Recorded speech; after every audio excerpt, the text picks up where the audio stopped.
Hello students, मैं शशि सिडाना स्वागत करता हूं आपका आपके अपने YouTube channel chemistry and GK Shashi Sidana पर। स्टूडेंट्स, आज जो टॉपिक हम डिस्कस करने जा रहे हैं वो किसी भी कम्पिटिटिव एग्ज़ाम्स, चाहे वो एसएससी का एग्ज़ाम हो, चाहे वो आरपीएससी का एग्ज़ाम हो, चाहे वो पटवार भर्ती हो, चाहे वो कांस्टेबल परीक्षा हो, इवन दैट चाहे वो एसआई परीक्षा हो, किसी भी कम्पिटिटिव एग्ज़ाम्स का बहुत ही इंपॉर्टेंट टॉपिक पूर्ण आंतरिक परावर्तन, टोटल इंटरनल रिफ्लेक्शन। तो पूर्ण आंतरिक परावर्तन क्या है? तो पूर्ण आंतरिक परावर्तन की शुरुआत होती है अपवर्तन से। बहुत ही इंपॉर्टेंट टॉपिक है और इसे बहुत ही इजी तरीके से मैं आपको क्लियर कर दूंगा। समझने के लिए छोटा सा बिल्कुल एक वीडियो आपके लिए लेकर आया हूं मैं, टोटल इंटरनल रिफ्लेक्शन पर, पूर्ण आंतरिक परावर्तन पर। तो वीडियो को अंत तक देखिएगा ताकि आपको ये टॉपिक क्लियर हो सके। पूर्ण आंतरिक परावर्तन की शुरुआत अपवर्तन से होती है। अब अपवर्तन में हमने पढ़ा था, मैं एक डायग्राम के थ्रू इसको समझा रहा हूँ आपको। ये मेरे पास जल है, ये मैंने जल ले लिया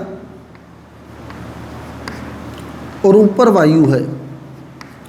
तो हमने पहले डिस्कस किया है अपवर्तन में कि जल जो है वो सघन माध्यम है और वायु जो है वो विरल माध्यम है। जल सघन माध्यम है और वायु विरल माध्यम है। अब पूर्ण आंतरिक परावर्तन की पहली शर्त है कि प्रकाश की जो किरण है वो सघन माध्यम से विरल माध्यम में जानी चाहिए। प्रकाश की किरण सघन माध्यम से विरल माध्यम में जानी चाहिए और ये दोनों माध्यमों को पृथक करने वाली सतह पृथककारी, जो दोनों माध्यमों को पृथक कर रही है, ये पृथककारी सतह हो गई। और पृथककारी सतह के बिल्कुल लंबवत हम लोग पढ़ चुके हैं कि अभिलंब होता है। तो ये मैंने अभिलंब बना दिया, ये अभिलंब हो गया।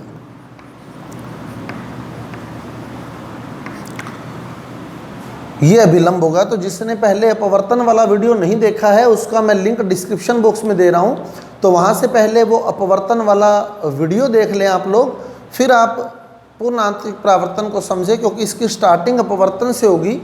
तो प्रकाश की एक किरण सघन माध्यम से विरल माध्यम की ओर जा रही है। अब ये मान लें प्रकाश की एक किरण है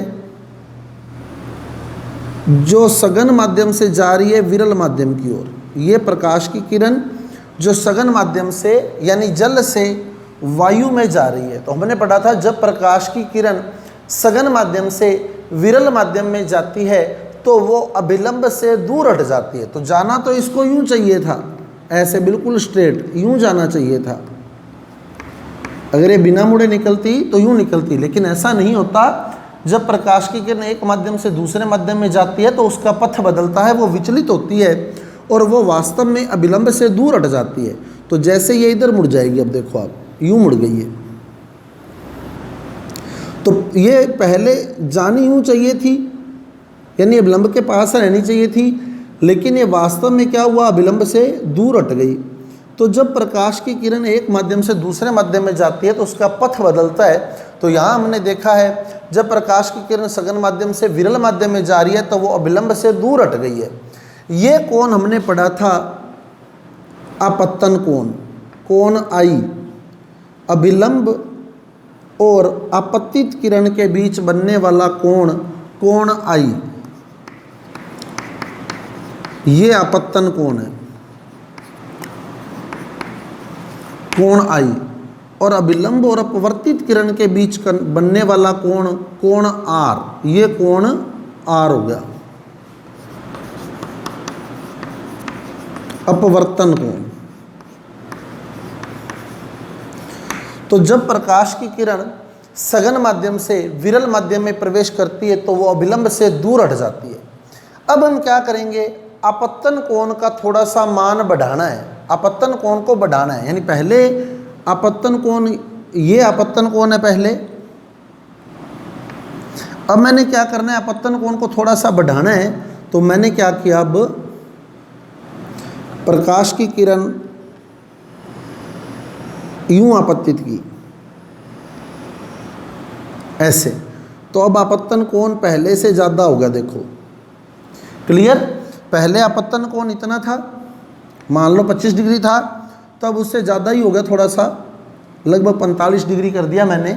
तो आपतन कोण को बढ़ाना है। अब कॉमन सी बात है, आपतन कोण बढ़ेगा तो अपवर्तन कोण भी बढ़ेगा। तो अब अपवर्तन कोण भी बढ़ेगा। तो अब आप देखें हमने क्या किया, अपवर्तन कोण भी बढ़ा दिया।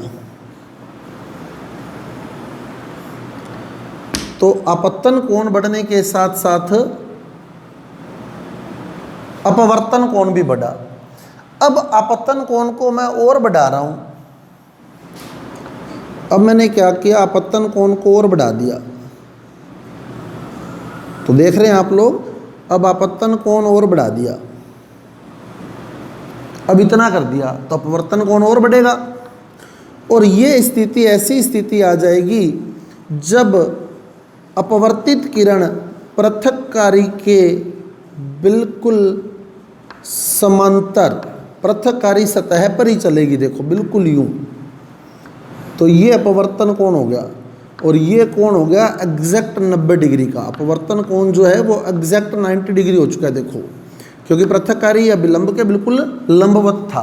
तो अपवर्तन कोण 90 डिग्री का हो चुका है। और इस स्थिति पर जो आपतन कोण है, जिसके संगत अपवर्तन कोण का मान 90 डिग्री है, ऐसे आपतन कोण को हम क्रांतिक कोण कहते हैं।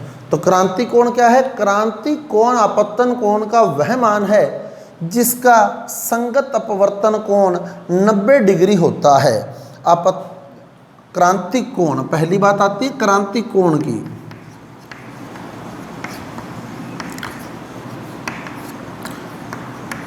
IC critical angle of incidence, क्रांतिक कोण। तो क्रांतिक कोण क्या है? आपतन कोण का वह मान,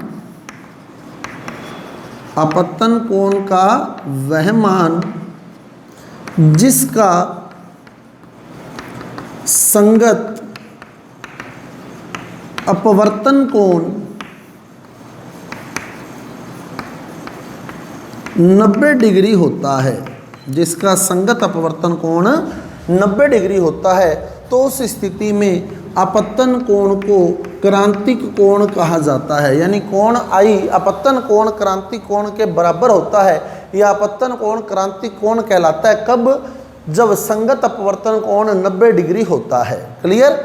तो फिर देख रहे हैं एक बार, जब आपतित किरण सघन माध्यम से विरल माध्यम में जाती है तो वो विलंब से दूर हट जाती है।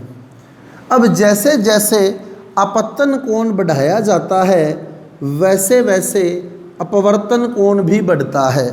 और एक स्थिति ऐसी आ जाती है जब अपवर्तित किरण पृथक्कारी सतह के बिल्कुल समांतर हो जाती है, अर्थात वो अभिलंब से 90 डिग्री का कोण बनाने लग जाती है।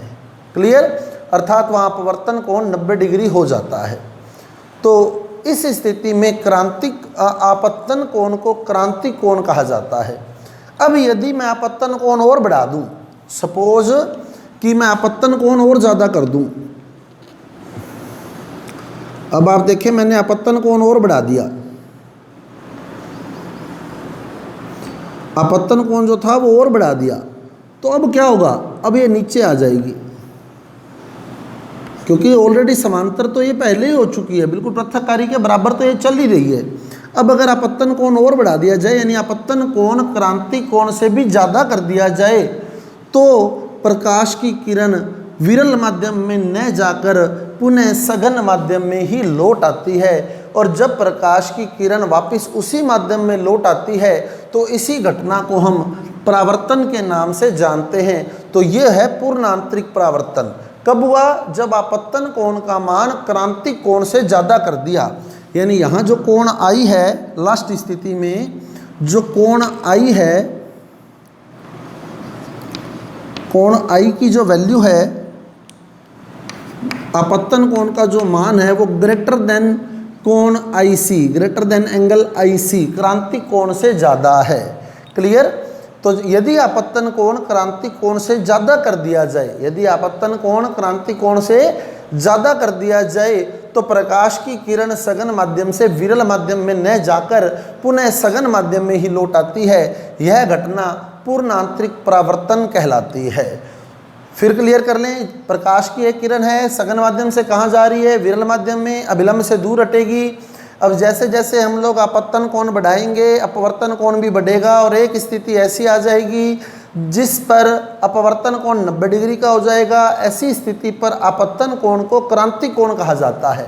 अब यदि आपत्तन कोण और बढ़ा दिया जाए यानी क्रांति कोण से भी ज़्यादा कर दिया जाए तो प्रकाश की किरण विरल माध्यम में न जाकर वापिस सघन माध्यम में ही आ जाती है। अब डायग्राम, अलग अलग डायग्राम से आपको प्रदर्शित कर देता हूँ। जैसे ये जल है और ये वायु है और ये अभिलंब है। ये एक आपतित किरण है जो सघन से विरल माध्यम में जा रही है, तो ये अभिलंब से दूर हटेगी। ये हो गया कोण आई, कोण आई, आपत्तन कोण। अब हमने क्या करना है, आपत्तन कोण को थोड़ा सा बढ़ाना है। अब मैंने क्या किया, आपत्तन कोण बढ़ा दिया।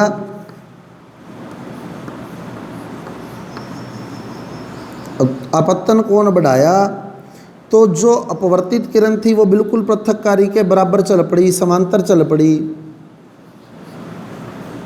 अर्थात अपवर्तन कोण 90 डिग्री का हो गया।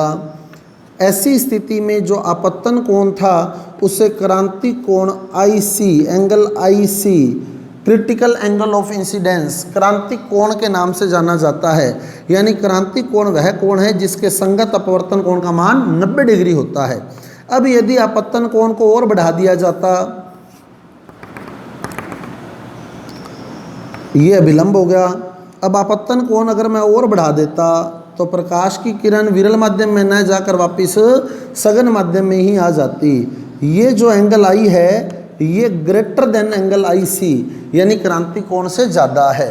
तो यदि आपत्तन कोण का मान क्रांति कोण से ज़्यादा कर दिया जाए, बहुत ही इंपॉर्टेंट बात है, पूर्ण आंतरिक परावर्तन की दो ही शर्तें हैं। एक तो प्रकाश की किरण सघन माध्यम से विरल माध्यम में जानी चाहिए और दूसरा आपत्तन कोण का मान क्रांति कोण के मान से ज़्यादा होना चाहिए।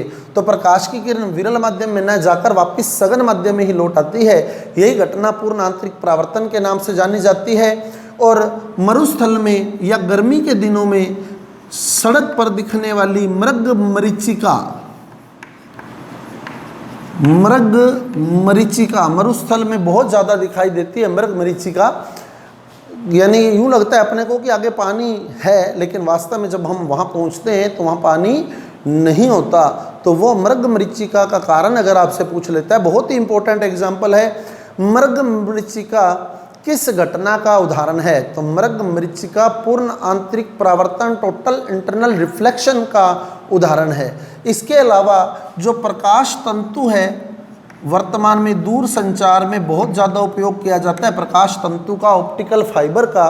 प्रकाश तंतु भी इसी सिद्धांत पर कार्य करते हैं, टोटल इंटरनल रिफ्लेक्शन पर ही, पूर्ण आंतरिक परावर्तन पर ही प्रकाश तंतु कार्य करते हैं। तो ये टॉपिक था, एक छोटा सा टॉपिक, पूर्ण आंतरिक परावर्तन।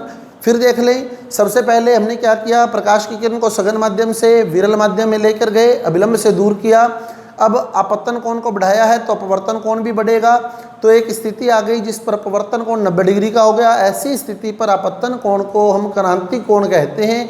अब यदि आपत्तन कोण क्रांति कोण से भी ज़्यादा कर दिया जाए तो प्रकाश की किरण विरल माध्यम में न जाकर पुनः सघन माध्यम में ही आ जाती है। यहाँ स्टेप बाय स्टेप आपको क्लियर किया है। देखो एंगल बढ़ा बढ़ाकर, पहले इतना था कोण आई तो प्रकाश की किरण ये गई विरल माध्यम में, फिर कोण आई थोड़ा बढ़ाया, कोण आई थोड़ा बढ़ाया तो कोण R भी बढ़ा, फिर कोण आई थोड़ा और बढ़ाया तो अब देख रहे हैं हम अपवर्तित किरण जो है पृथक्कारी के बिल्कुल समांतर आ गई, यानी अपवर्तन कोण 90 डिग्री हो गया। अब यदि कोण आई और बढ़ा दें तो फिर अब ये यहाँ तो आ ही गई, तो अब और किधर जाएगी, बिल्कुल नीचे आ जाएगी इसी तरफ। तो यही घटना पूर्ण आंतरिक परावर्तन कहलाती है।